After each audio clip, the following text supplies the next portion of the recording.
Assalamualaikum warahmatullahi wabarakatuh. Perkenalkan, nama saya Devni Dwi Intan Cayani dengan NIM 24042021. Baiklah, saya akan memasuki materi yaitu menganalisis arah hukum.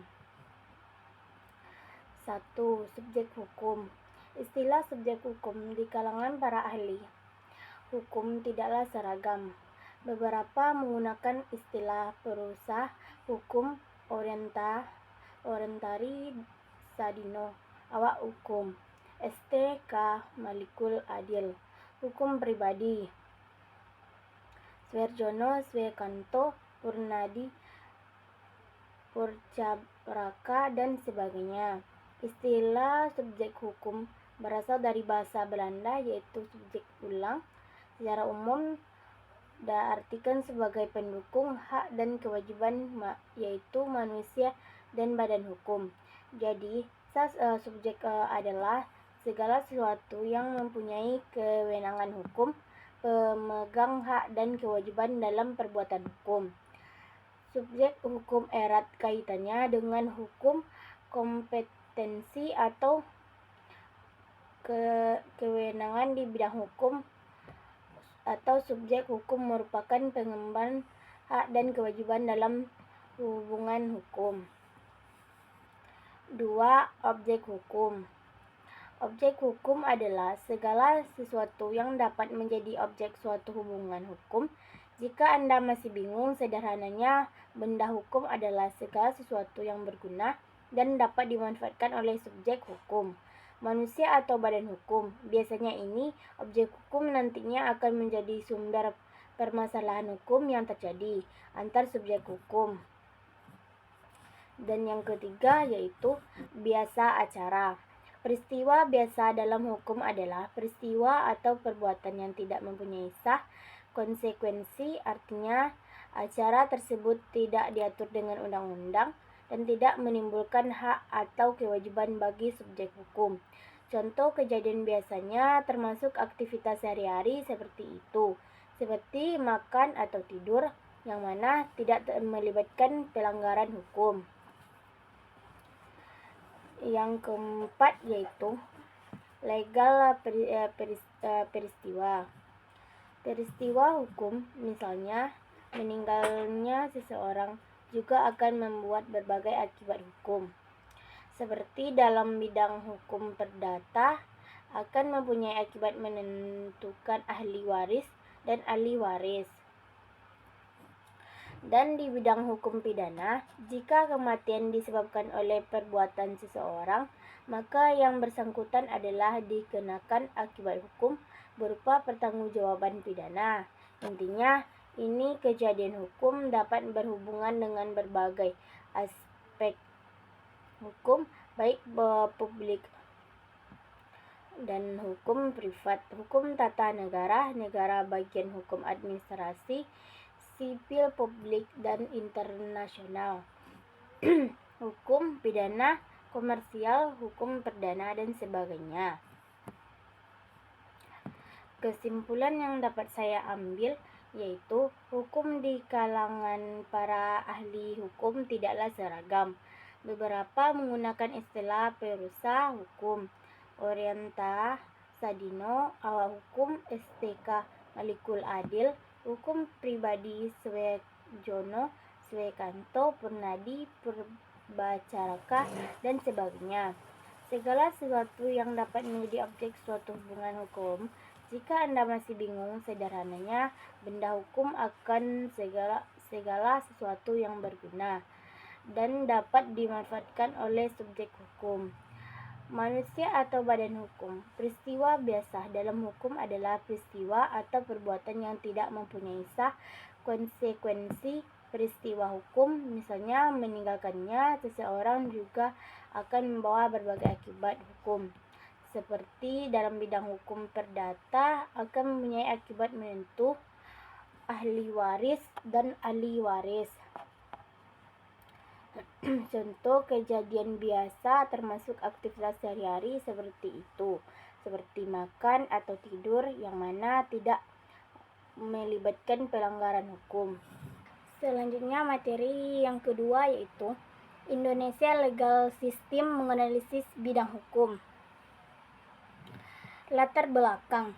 Fenomena yang terjadi dalam penegakan hukum di Indonesia saat ini masih bercorak keadilan.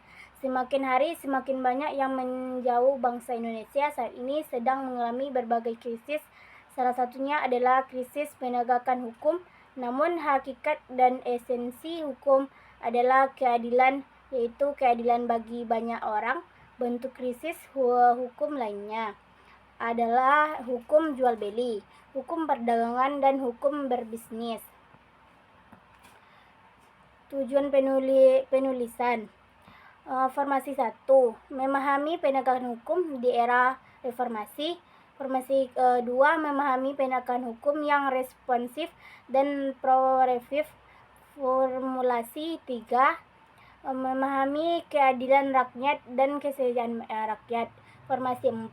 Memahami otoritas mana yang memiliki hak atau menegakkan keadilan. Hubungan hukum yang responsif dan progresif. Hubungan hukum adalah setiap hubungan yang terjadi antara atau di antara subjek hukum di mana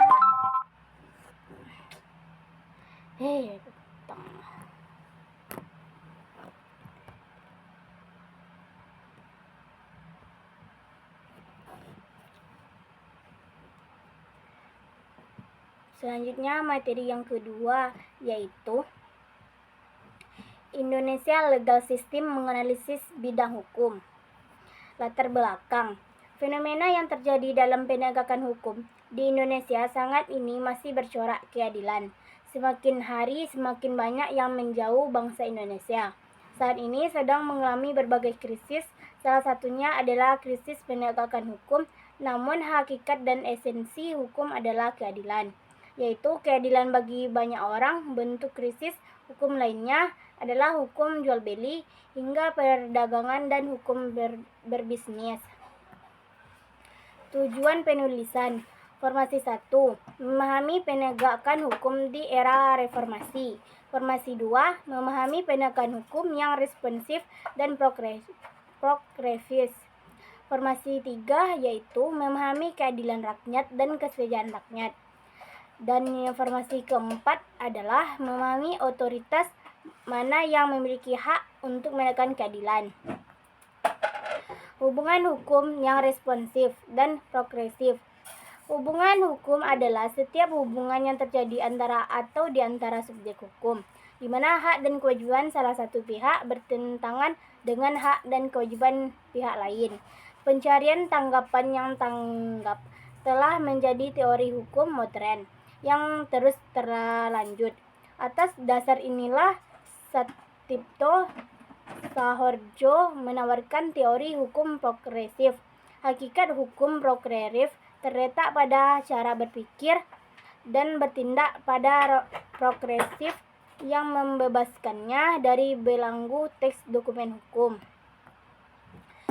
Berbicara keadilan untuk kesejahteraan rakyat, yaitu kecakapan hukum adalah kemampuan subjek hukum untuk melakukan tindakan yang dianggap sah secara hukum. Seseorang dapat dikatakan cakap dan berwenang serta harus memenuhi syarat-syarat yang ditentukan oleh undang-undang. Misalnya, perempuan sudah dewasa, berakal sehat, dan belum menikah. Oleh karena itu, tugas pemerintah selanjutnya adalah melaksanakan amanat Undang-Undang Dasar 1945 dalam berbagai produk hukum yang memuat isi dan tujuan untuk kesejahteraan dan kebahagiaan masyarakat. Otoritas yang sah untuk menegakkan keadilan.